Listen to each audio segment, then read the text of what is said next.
internet-based microgenre built upon the experimental and ironic tendencies of such genres as chillwave and hypnagogic pop, is a common feature of album covers, clothing and merchandise. Although now that I'm checking Wikipedia, foundational vaporwave album Floral Shop 2011 by Macintosh Plus uses a tone closer to living coral than rose quartz.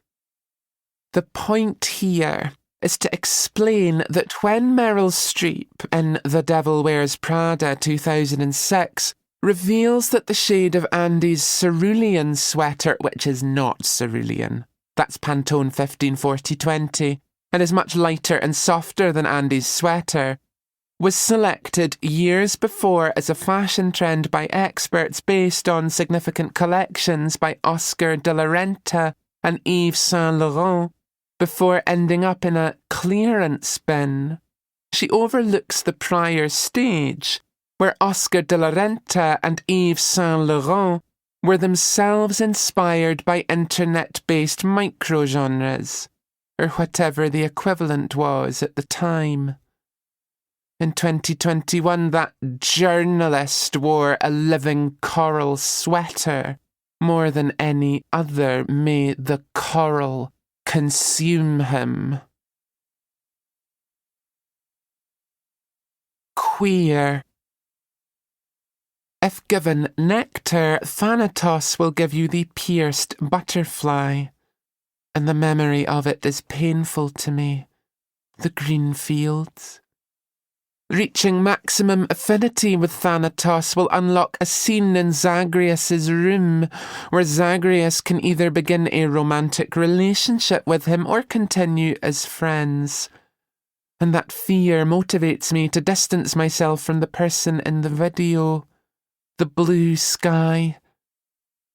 Thanatos, Dusa and Megara can be romanced at the same time with no negative repercussions. I don't look and sound like that, do I?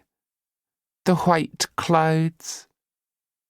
If Zagreus is able to fully romance both Thanatos and Megara, another scene will be unlocked in Zagreus's room, in which he, Thanatos, and Megara meet up and can begin a polyamorous relationship. I'm horrified and repulsed by the thought that I'm like her in some way. The calling. The calling. Transgender. Have you ever remembered in the middle of writing a poem or doing the dishes that you're going to die? It's banal, but also magnificent, this daily confrontation with death.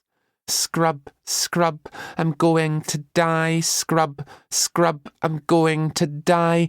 Each bird flies through the day in the knowledge of death. Some of us die more readily than others. I have this plate that I recovered from a bin in St Andrews in 2007. It's very large and green, part of a set, and I've carried it to each house I've lived in since, perhaps 10. It survived the rage in which I threw every item of crockery in the house at the kitchen wall.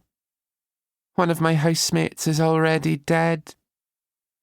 In the last year, the plate has developed a very thin crack running down the centre, the bell sounds beneath the reservoir, almost but not entirely from one side to the other. It's the sort of crack that you only notice when you flex the plate in hot dishwater.